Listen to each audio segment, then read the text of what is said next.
My name is Myla. My name is Cass. This is Cambridge University Gender Studies Society, and today we're joined by Professor Zoë Playdon, Emeritus Professor of Medical Humanities at the University of London. Today we're here to discuss her research and her book. Yeah, so we wanted to talk about The Hidden Case of Ewan Forbes, which has been described as reading like a thriller, which I personally really agree with. I think it's an amazing biography and look at the life and court case of Ewan Forbes, but it's also a history of trans politics and in the last decade, really. It kind of becomes a summary of that, I think, of progress and of lack of progress at times, definitely. The first thing I wanted to ask about is, I think it's an argument you've made a couple of times in different places, including this book, but this idea that trans people used to correct their birth certificates and live in legal equality in a lot of ways among society with very few problems, and this has been forgotten in some ways. I think that's something you've said in a couple of places. Oh yes, no, that certainly is the case. The medical background is that in 1896 we have the first diagnostic criteria for being trans from Austrian psychiatrist Krafft Ebing. He calls it metamorphosis sexualis and treats it as an intersex condition. And that is then picked up by all the other sexologists, notably Magnus Hirschfeld in Berlin, and picked up by the early studies of endocrinology. And effectively what it meant was that there was no problem with being trans. The issue was simply how someone self-identified. They called it your psychological sex, which we would say self-identification. And according to your self-identification, provided you had the means, you could access affirmative medical support. It was completely elective.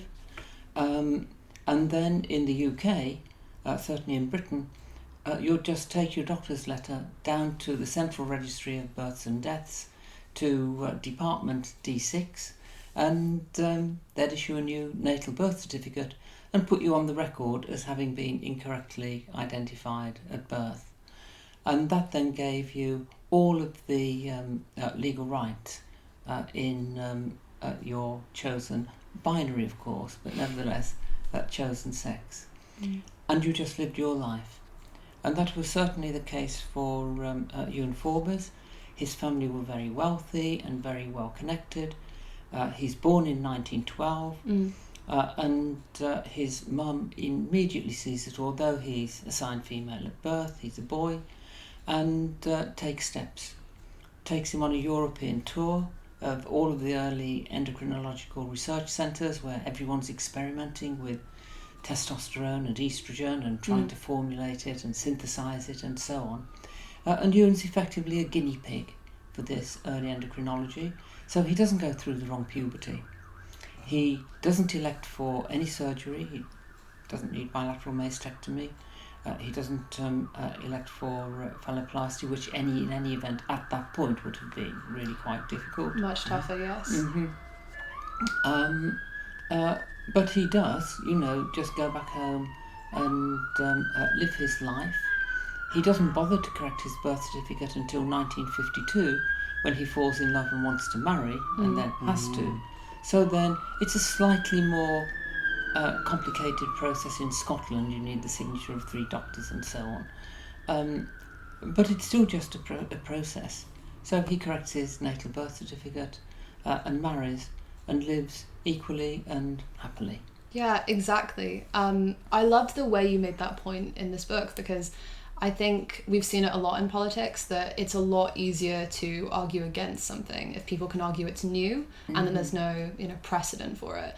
And what this part biography, part legal thriller shows is that there's a lot of precedent. There's a century of precedent of trans people just living their lives. Oh yes, especially in the 1930s, especially trans boys and men.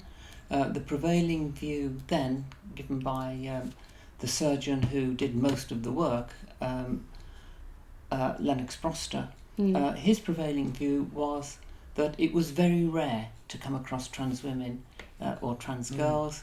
It was there was a huge number of trans boys and trans men, and that medical view prevails right the way through to the early 1950s, when suddenly there's a lot of media attention on trans women, caused by Christine Jorgensen Yes. in the US, Roberta Cowell in the UK. This is 1953, 1954-ish. And suddenly people begin to take notice. Does that time frame correspond with the politicization of transgenderism, would you say? Well, it starts to correspond with an increased lobbying from gay and lesbian communities for, decriminalisation of gay men and increasing recognition.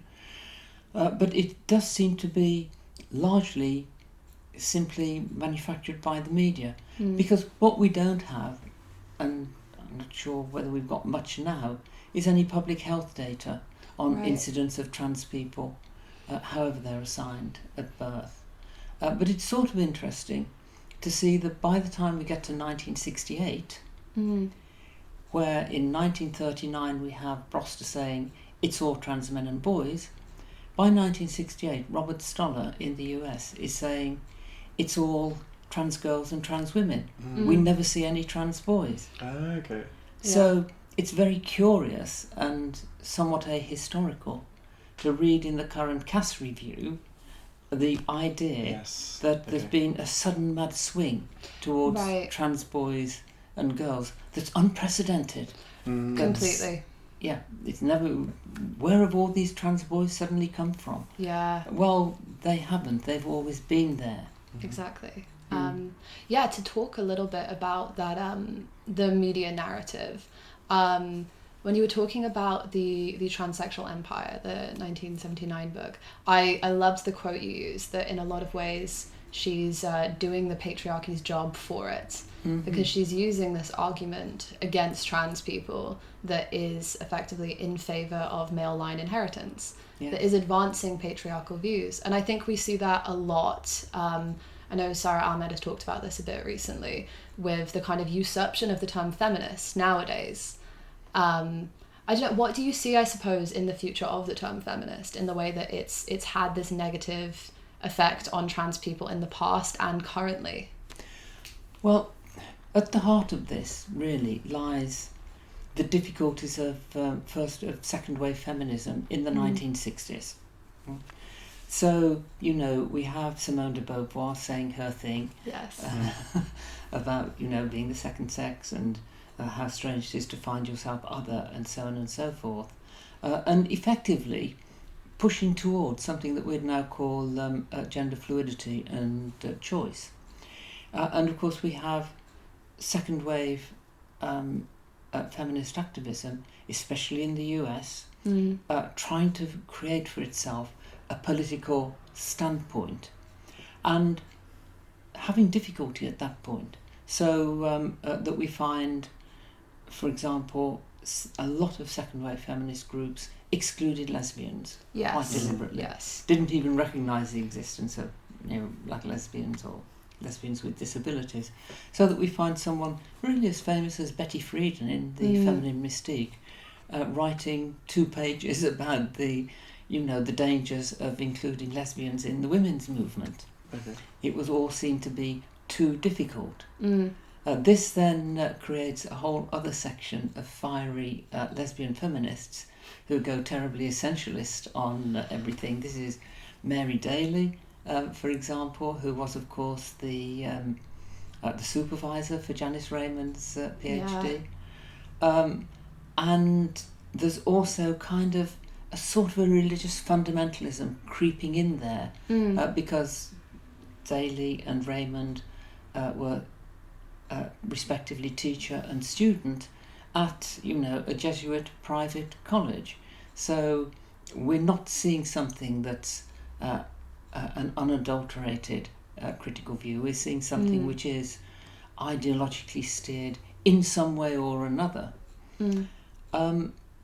Meanwhile, we have in medicine, we have John Money and the Hampsons doing their thing and claiming that gender is a matter of nurture, not nature. Yes, the gates. What is it? The gender The gate. gender gate. So 1955, there's a problem with what are known as symptomatically intersexed neonates, so babies who are born and whose genital formation is unconventional. It was, and actually often still is, the practice not to leave the child alone and let them decide for themselves at a later date if there's no health risk, but to correct them. And from a surgical point of view, it's much easier to correct to female than male. As they used to say, it's easier to make a hole than a pole. Yes, I was wondering if you would bring up that delightful catchphrase that I've had to read far too many times. Yes. Which I think Dr. Broster would disagree with, given how much he was making poles in the 30s. Well, he would just let people be, really, and was interested in this thing that he called virilization, you know. So, anyway, Money and the Hampsons set out to solve the surgical problem of what happens when you correct a neonate to the wrong sex, because there could be legal problems and so on.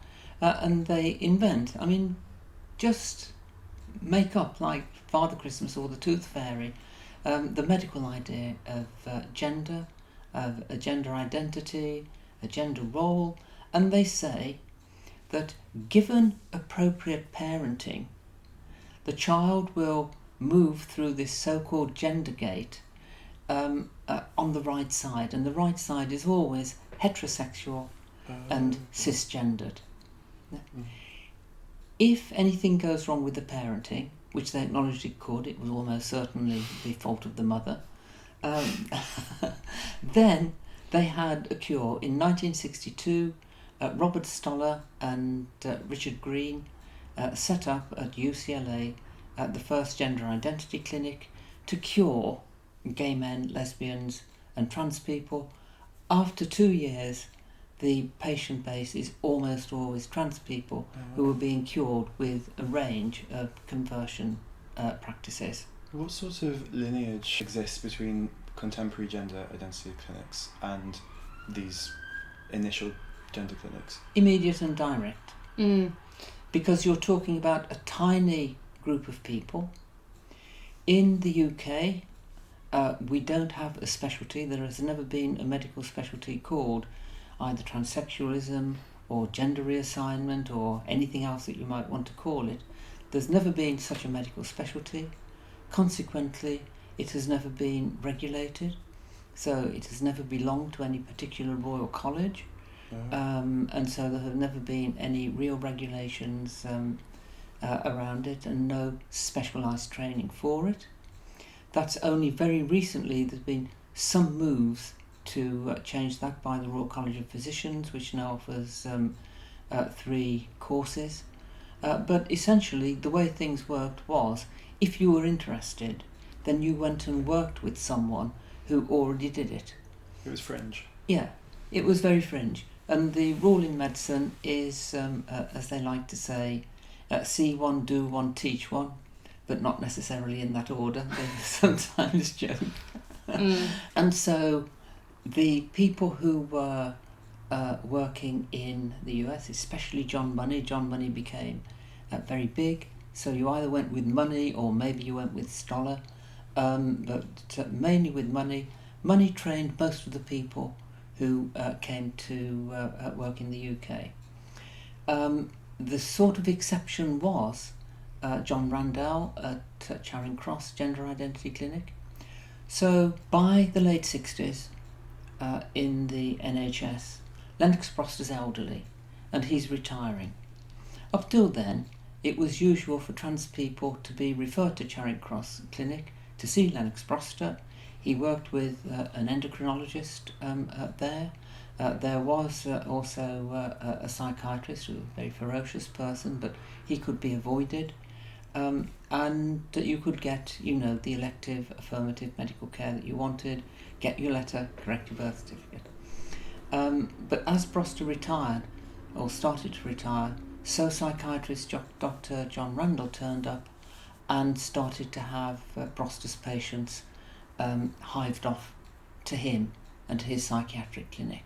So the whole generation of trans people who thought they were going to go for endocrinology and potentially reconstructive surgery, but who found themselves instead in psychiatry, being subjected to what were effectively a conversion practice regime. Well, I mentioned Richard Green as one of the people who worked with Robert Stoller to open the first gender identity clinic. And Richard, who was but young then, came over to the UK on a kind of a gap year resident thing and met John Randall. He loved Randall. He said that he always saw him as kind of a father figure, you know, and said, look, you know, we should make a US-UK axis to... Oh. Yeah. So they did.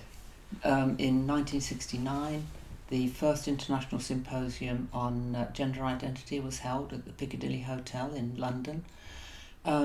And effectively it instituted this new idea, this pseudo-medical fantasy about trans people, that they weren't in fact biosocio-psychologically intersexed, that they were absolutely deluded, mentally ill. I can't help but see glaring parallels between the sort of American mainstream reception of the Cass report, taking it on, and then just north of the border in Canada and in Australia, very similar societies, bringing up questions, I suppose, from their medical professionals. So that axis, you'd say, has continued. Oh, very much so. I mean, let's bear in mind that that first international symposium is the basis for what we now call WPATH, the World Professional Association of Transgender Healthcare. It started out as a series of international symposiums every couple of years. Then, when it got lots of funding from Reed Erickson and his foundation in the US, it turned into the Harry Benjamin International Group, and then eventually renamed itself into WPATH. But its stated intention, according to one of its presidents, who wrote kind of the history of it, its stated intention was to avoid legal and ethical and medical scrutiny of its practices. It was in effect that very self-protective. So by 1970 we have the US model imported absolutely into the UK, one centralised location for services at Charing Cross, and a massively abusive regime. Ewan just avoids all of this. He's early enough to avoid it. So I was wondering, you could almost characterise this age of Dr. Broster that Ewan manages to be in as almost this golden age where trans people do have access to healthcare and do have access to legal rights, and we've now then moved into the end of that. Yes, I mean,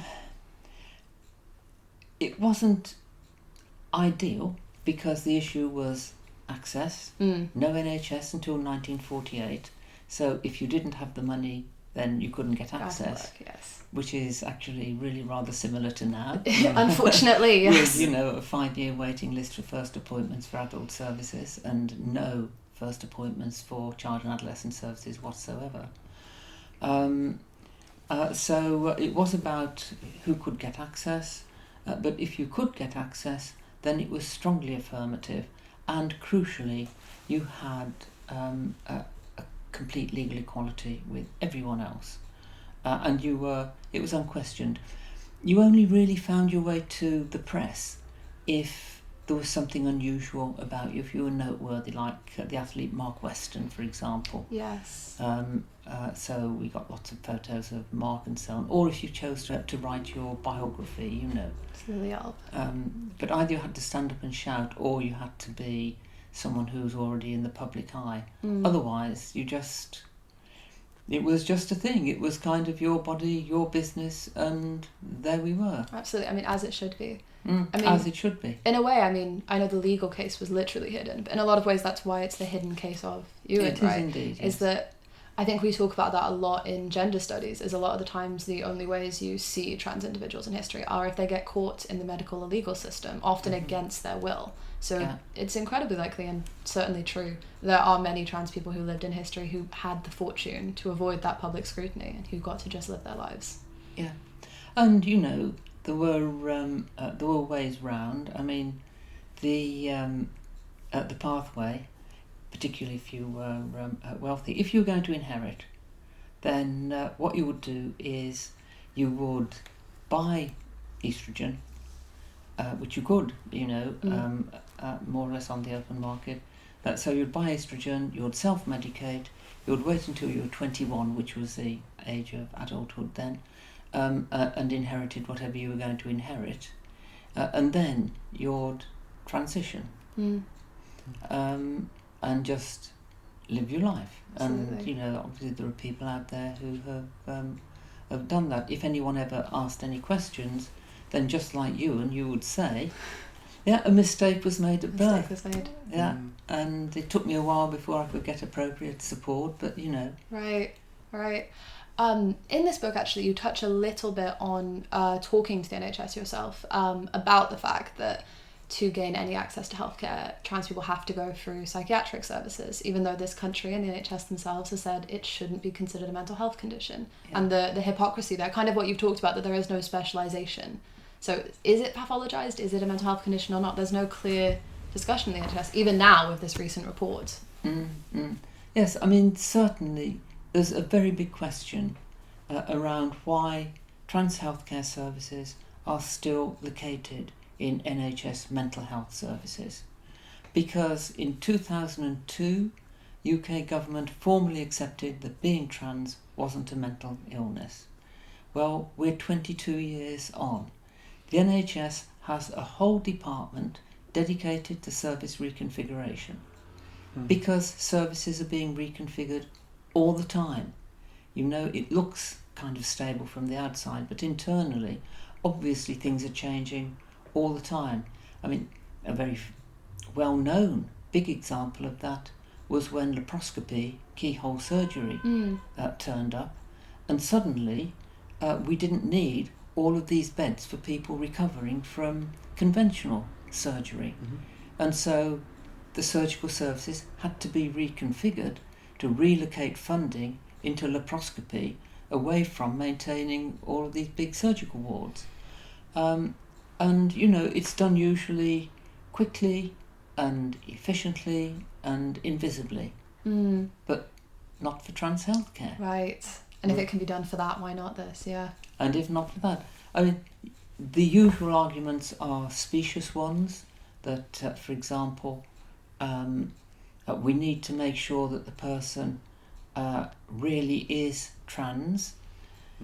Hard to know how you do that clinically, since there is absolutely no credible diagnostic criteria. It's a bit like saying, well, we need to make sure that the person really is gay. Yeah. How do you do that? What sort of things are they looking for? That would be a warning sign to mean a warning sign.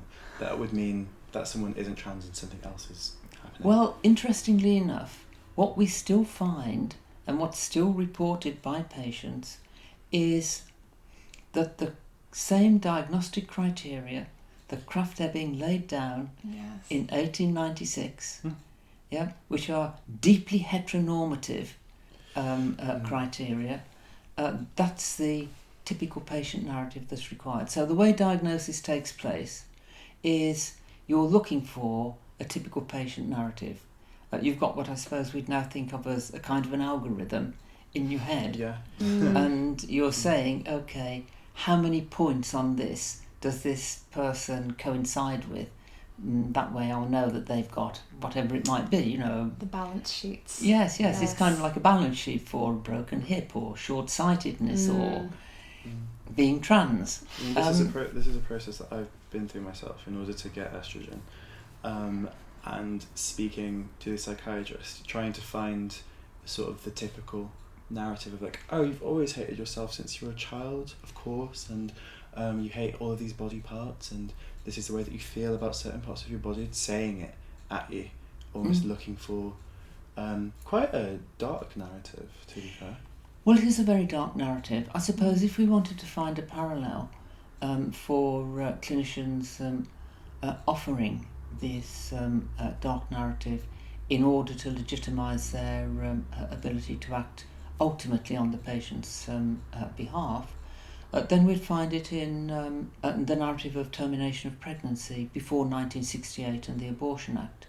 So it was perfectly legal to have an elective termination of pregnancy before 1968, provided you matched the right narrative. So provided that the doctor could be assured that the carrying on with the pregnancy would be to the damage of the patient's mental health or physical health or general well-being, then, they could reasonably carry out the termination. And even if in the end their judgment turned out to be mistaken, they still wouldn't be prosecuted. So it meant that they were saying things like, so being pregnant makes you feel terribly depressed. Okay. Yeah. Okay. Yeah. Yeah. You must. Are you able to sleep? I imagine not. Yeah. No. Do you have kind of thoughts about harming yourself, perhaps? Yeah, and so on. Yeah. Yeah. And that then legitimizes the action. In the case of being trans, of course, we're talking about criteria that are, really rather absurd, and a typical patient narrative that is, terribly outdated. And I think the oddest part about the public narrative around this is the complete misconception around what can be and can't be done. So that it's as though the general public, it doesn't matter how many times one says cross-sex hormones can't be prescribed on the NHS until someone's 16. Elective surgery isn't permissible until someone's 18. Kira Bell couldn't have her double mastectomy until she was an adult and able to give informed consent and made that choice. And by the way, can we just remember that medicine is filled with regret rates, so that one of the commonest surgical procedures, which is for prostate, there's something like a 40% regret rate from people who've had prostate surgery. There's something like a maybe as much as 1%, but probably a point something percent regret rate for people who've had affirmative trans healthcare. Yeah. Because the CAST report's focus on puberty blockers makes no mention of the fact that less than 100 people are being given puberty blockers under the NHS. So then banning the provision of puberty blockers to children then becomes more of a cultural object, more of a symbol. Oh, very much so. And no mention at all that long before puberty blockers were being used for trans kids, they were being used for cis kids for precocious puberty. So there's a long history of their use. And it's true to say that we don't know, medicine never does know, what the effect is going to be of any procedure. We don't know. No one does. For some people, taking paracetamol might be fatal. Yeah. And quite unexpectedly so. That narrative of testability has been quite co-opted though. I saw it this is to paraphrase, but in a quote from Rishi Sunak talking about, we've looked at the report, the medicine's not been tested and social transition hasn't been tested, so we need to, make sure that we're keeping children safe. But then to incorporate social transition under the guise of testability is quite dangerous, I think. Yes, the whole thing harks back to this old-fashioned model of thinking about health, which is called the so-called medical model. And the medical model basically saw patients as meat puppets that were broken and needed fixing. And so they focused purely on the biology. From 1998 onwards, there was a green paper, Our Healthier Nation, and from 1998 onwards, government itself instantiated what we now call the biopsychosocial model of healthcare, which recognises that if you change one item in those three things, it will have an effect on the other two. so that if, I don't know, you have a bad back and you can't go to work, then that will have an effect on your mental health, and it may indeed have an effect on your ability to gain an income, to keep your house, to buy food, and so on. So simply trying to say we have to check the medicines, well, we can to a degree, I mean to a very high degree. But there's always things that one doesn't know about. So there is, for example, anaphylactic shock. No one understands anaphylactic shock. A procedure is being carried out, usually a surgically invasive procedure, it might be minimally invasive, and suddenly, on this particular patient, one in perhaps hundreds of thousands, it has the negative effect of causing the whole body to instantly want to close down. And suddenly you've got a crash team working for 12 hours trying to keep the person alive. We use general anaesthetic all the time, and we have no idea how it works. We can describe what it does, but we can't account for the way in which it does that. Sometimes broken bones won't mend. You can do anything you like to them and they will not mend. No one knows why. They just won't. So, medicine is, it's a relatively new science. After all, the thing that we call scientific medicine is a product of the last 150 years or so. And in terms of particular conditions, the idea is that first of all, we explain the problems and possibilities associated with any treatment to the patient, and they are then in a position to give informed consent and to make a choice as free citizens in a democratic society, taking responsibility for themselves and their lives. Yes. I think in talking about this and talking about informed consent, I think you used the word infantilization Absolutely. in talking about the way, trans people are being expected to almost not, like they're being told they don't understand somehow the procedure or what they're doing, when, as you've pointed out, any other surgery, a consenting adult would be expected and understood to be giving consent. Yes, no, there's absolutely what's known as a testamentary injustice, part of an epistemic injustice, in which the testimony of trans people is deemed to be of less value or less authenticity than that of cis people when they're talking about their own bodies. Well, of course, if we add that to the other main kind of epistemic injustice, hermeneutic injustice, then the person who is the patient, the trans patient, is speaking to someone who has no knowledge of their experience. And so they're not in a position to analyse or critique, really, because it's not part of their experience.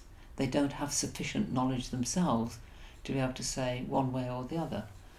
And so the response really is this infantilisation, this rejection, and ultimately this really rather brutal closure of support and services for trans people. And it is intensely political. Yes. I think that's the thing that I noticed more than anything else, and really why I wrote the book,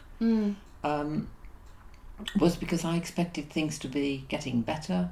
The LGBT Action Plan was launched by Theresa May. It was actually Penny Mordaunt who did the launch. I was there. And she opened the proceedings by saying trans men are men, trans women are women. Whoa. How the narrative has shifted, that's a reaction. Yeah. And then we had a change in leadership. The LGBT Action Plan was shelved. The committee that created it was closed down. And since then we've seen this extreme ideology. And when I say ideology, I mean something which is a collection of unsupported assertions without an evidence base, but nevertheless combining and gaining strong support from a very wide range of actors, playing into their both desire and fear. one of the problems with it is it is completely uncritical. It's a belief system, and that makes it impervious really to reason and fact. It's rather like, if someone believes that the Earth is flat, they will find every reason to hold that and to deny the evidence.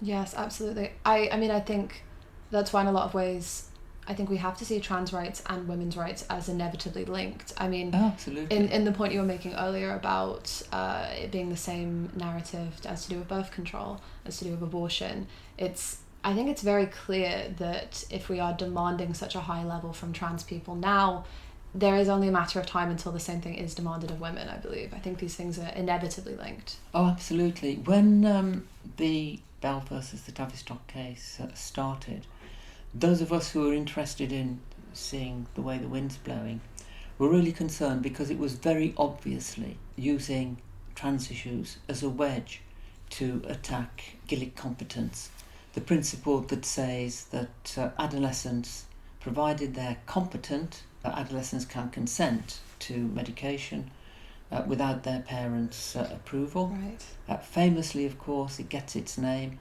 from Mrs. Gillick, who didn't want her daughter to have access to contraception and went to court, but it was decided that the daughter, at whatever age she was, 15, 16, was competent to consent and therefore could be prescribed. And we thought, well, why are they going for Gillick competence? The only reason can be because they're going for contraception, and they're therefore probably targeting terminations of pregnancy and elective termination. And there was this kind of fear.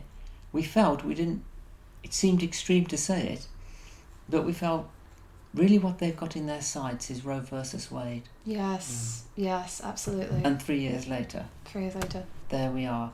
And as Judith Butler says in her most recent book, Who's Afraid of Gender, what we're seeing is this big anti-gender movement that's concerned with rolling back rights for gendered bodies, whether they're trans or whether they're cis women, on a whole range of different fronts.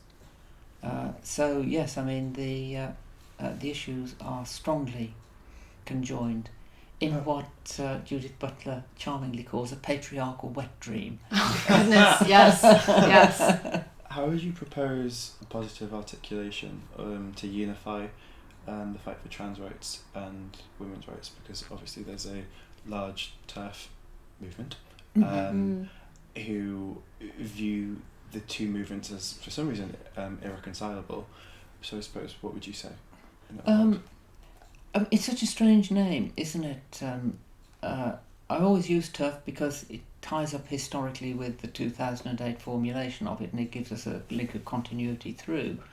But whatever else the people are, they're not radical in the sense of wanting to change society, you know.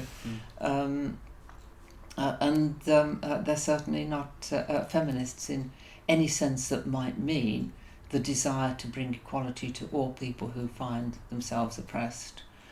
In the same way that, and the same group now likes to call themselves gender critical, even though what they're saying bears no relation to any discourse I've ever seen about gender, and lacks any critique whatsoever. No, they seem very pro-traditional binary gender, if anything. Quite like it. I would say so.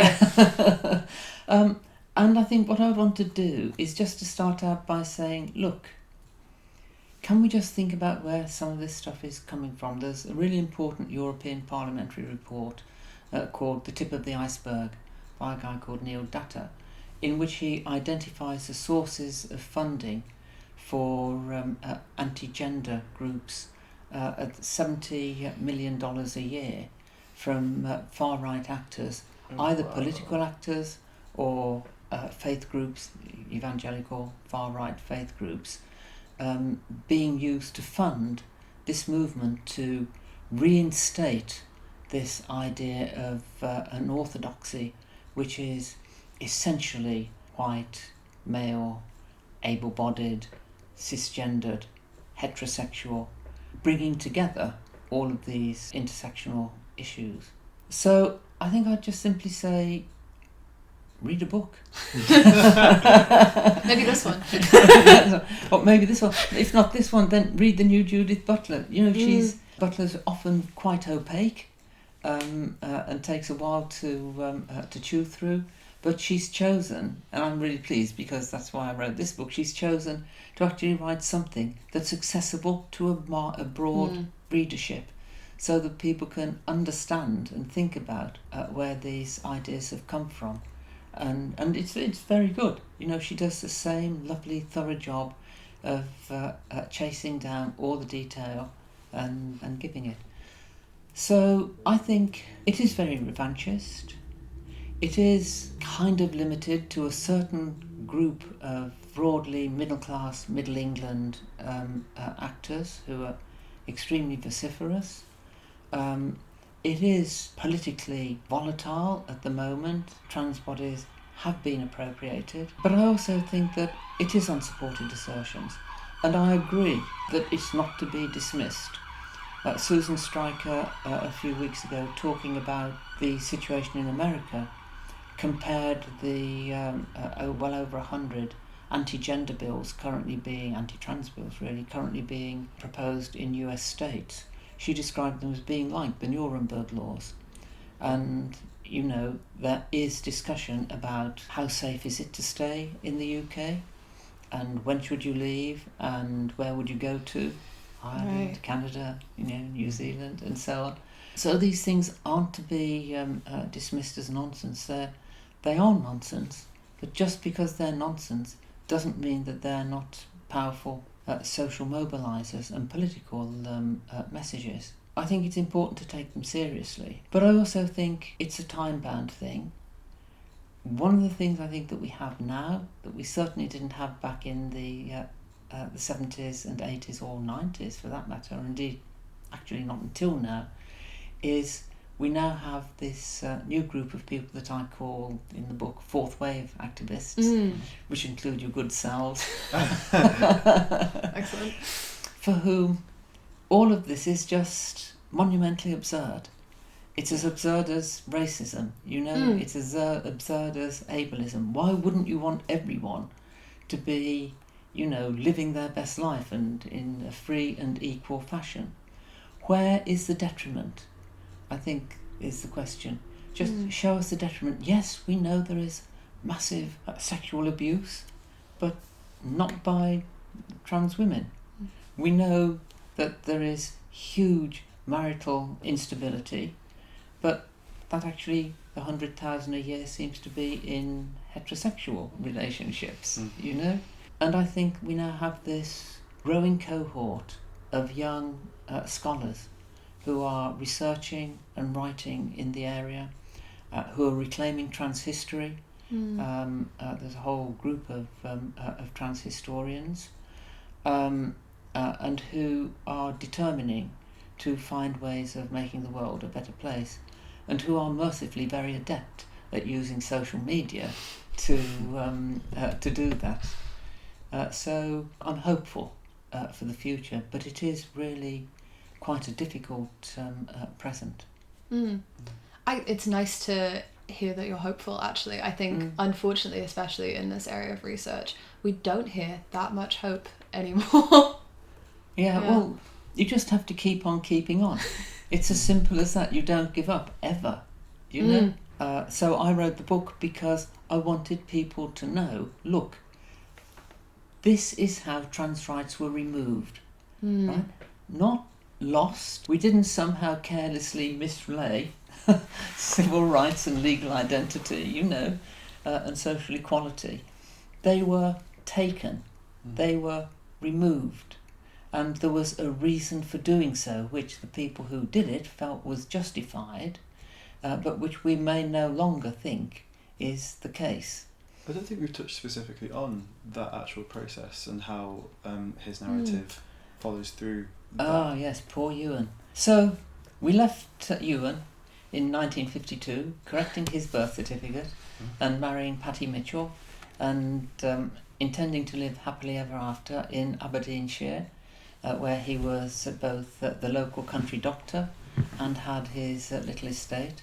He was also the child of the Forbes Semple family, aristocratic, terribly well connected, one of the oldest titles in Scotland.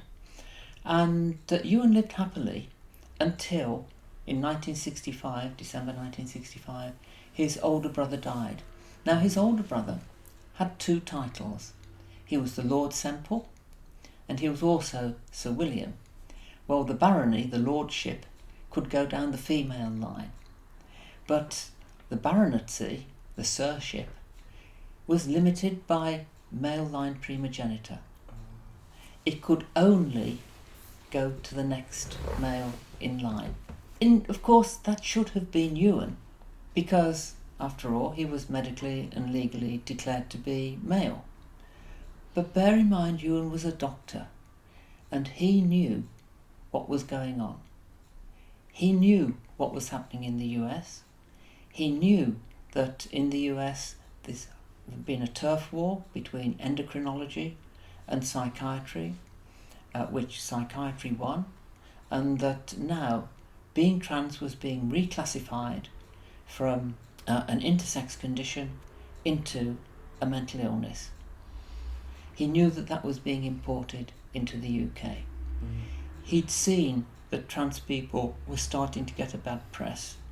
He'd seen Roberta Cowell being vilified by the Sunday people, called a freak who should be put into a home so that she didn't make relationships with normal people, and so on. He'd seen someone at Perth Sheriff's Court, a woman that we only know as X, who had not been able to correct her birth certificate because she'd had the wrong patient history for her doctors to support it. He could see that the tide was turning. So almost certainly he might have left the title alone. You know, he might have taken it, but he'd actually already got rid of his own inherited title. He was the Honourable Ewan Forbes, and he just ditched the Honourable in favour of Doctor. So he probably would have left it alone. But a cousin turned up at his brother's funeral and said to Ewan, "I'm going to put in for the title because you're not a real man." And Ewan is now in a really big problem, because if he doesn't now claim the title and get it, then that's tantamount to saying that he's not male, that he's female, in which case his marriage to Patty is a perjured marriage. They're due 2 years in prison each for perjury, and he will anyway psychiatrically be regarded as a floridly psychotic lesbian. So Ewan not only puts in for the title, but also has to go to court, and I'm not going to give away. Perfect. Got to think of the book sales. No, that's a good point. Give away Very good point. How he wins. I will say it's incredible, and I understand why the chapter was titled Audacious. It's an excellent manoeuvre. Yeah. Well, effectively, I think from Ewan's perspective, he knew that this was all pseudo-medicine, that the money and Stoller and Green and Randall stuff was effectively a lie. And he chose not to live within that lie. He chose to resist it, the best way that he could find to resist it.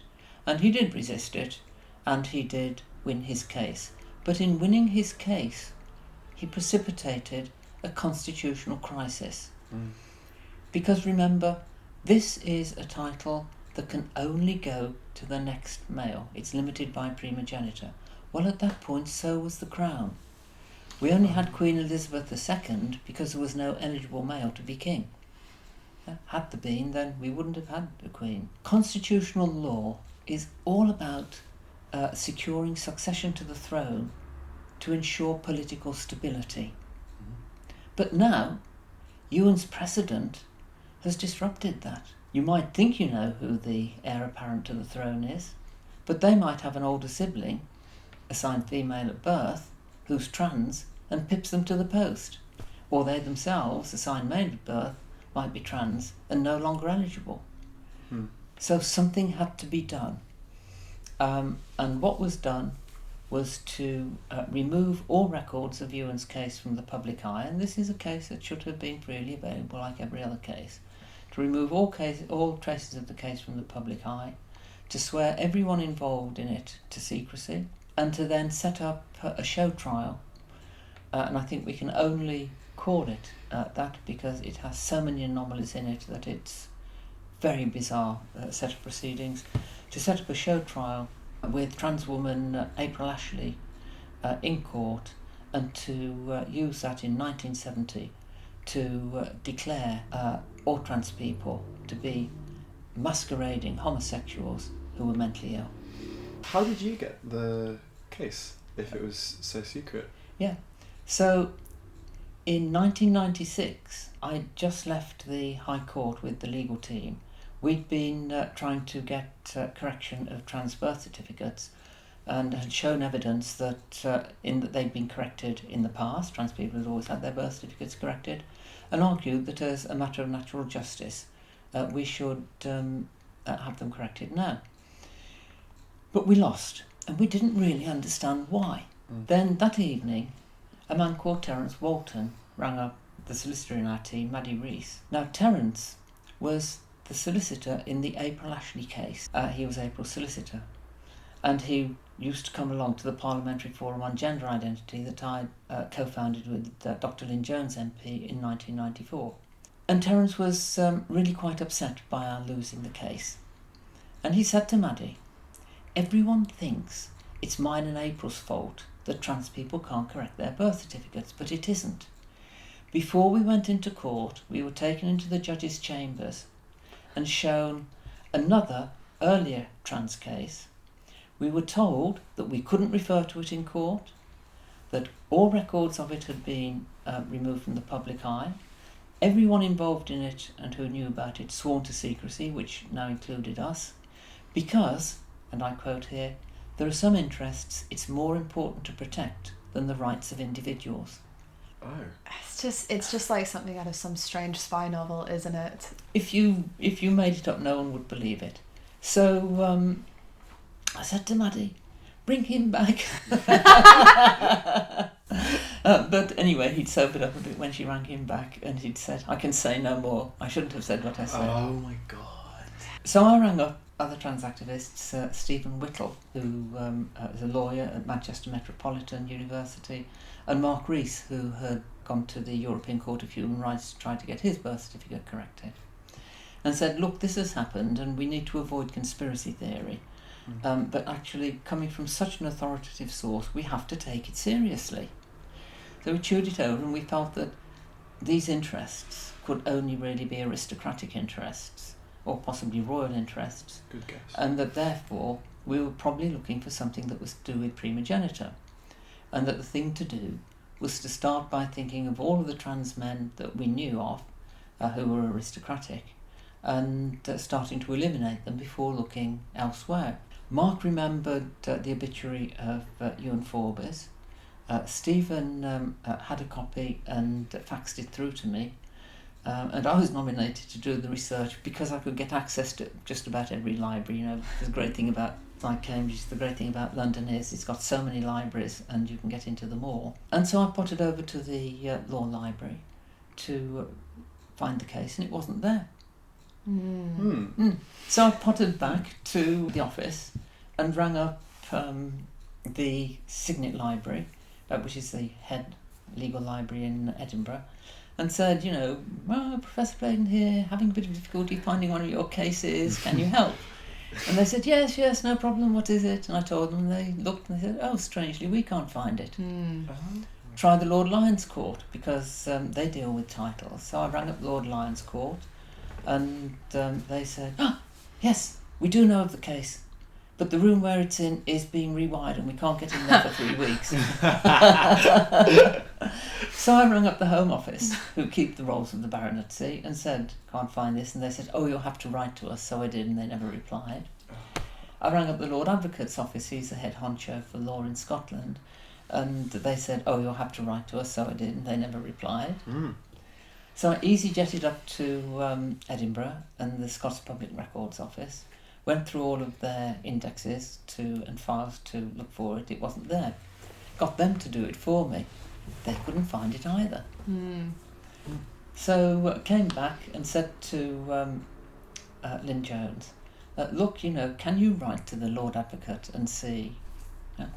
So she did, and got a letter back a year later saying, yes, I do know about the case, but I'm not minded to tell you anything about it.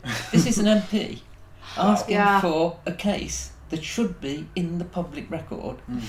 So, you get the sense that this is hidden. Meanwhile, there was a woman, Christina Sheffield, who together with another trans woman, Rachel Horsham, were intent on going to court in Europe to attempt to get birth certificate correction. And Rachel, and especially Christina, she was a woman of very strong character, and she got onto her MP, who happened at that point to be Michael Howard, the Home Secretary, and gave him grief. And it was Michael Howard, of all people, who said to the Public Records Office, find the case and find it now. Wow. And they duly did. And so eventually I got through the, few hundred pages of court transcript and did absolutely nothing with them, because by then we'd won the P versus S case in the European Court of Justice. We'd restored trans rights. We were busy doing the same, using that precedent and the same arguments to restore gay and lesbian employment rights. And we were in negotiation with just about every government department to rewrite regulations and guidelines for, education and health and so on and so forth. And so, although I wrote kind of a short report about it that's out there on the web, I didn't really do anything else until, as I say, I retired from the NHS. I got a bit of time on my hands and things weren't going in the direction that I expected. So that was when I blew the dust off the Ewan papers and thought, let's just have a look. There's always been something about primogeniture hanging around in there. The Crown got rid of primogeniture in 2013. It still remains, however, for many, many other vast titles and estates. There's a group called Daughters' Rights, led by Charlotte Carew-Pole, who have put 6 bills into Parliament to get rid of male primogeniture. They've been squashed instantly each time they go there. Yeah. It's still a big, big issue. Absolutely. Is inheritance. And we're talking about big numbers here. We're talking about estates that are worth billions of pounds and so on. Very, very senior titles. It is, I think, a stark reminder of what we have been talking about this need for women's rights and trans rights to be seen as this united force, because we do live in this country where women do not even have the same inheritance rights. Which is bizarre. I mean, it goes against every other piece of equalities legislation that we have. And almost everyone that I've said to, well, it's about primogeniture, almost everyone said, but we don't have that anymore. Right. Okay. Yeah. We do. If so-called gender-critical or TERF people were wanting something to protest about, you might think they'd want to protest about something that's real and material. Yes, absolutely. Rather than something that's fantasized and imagined. Absolutely. Especially putting so much focus on this, I would argue, imagined inability to access all, women's spaces. Like, I think people have made this point again and again and again, but having a certificate does not change what bathroom you can use. There is no bouncer at the door asking for proof. If you wish to enter a bathroom, you can do it at any time. No, that's right. And I mean, the idea that somewhere out there's a cis male predator who's thinking, yes, I want to predate on women in spaces where women can only go. So I've got a cunning plan. Yes. What I'll do is, in 5 years' time, I should be able to get a first appointment at an adult services gender clinic. I'll just take the long view on this. Yes, absolutely. And know that I could just simply pop out and get myself a mop and a bucket and a high-vis jacket and walk into any ladies' loo in the country, any public loo in the country. But I won't do that. Yes, exactly. It's so absurd. That people who want to break this, that people who would want to break a law in such a vile way will want to not break other laws in some way and will want a legal certificate. It's a strange fallacy. Yeah. Absolutely. Yeah. As strange as the idea that all that you have to do to self-identify is to wake up and say, gosh, now, no, there's a whole process. The process of self-identification is a legal process. It requires you to take an oath. If you break the oath, then you've committed perjury, and here you are, due, just like Ewan, for your 2 years in prison. And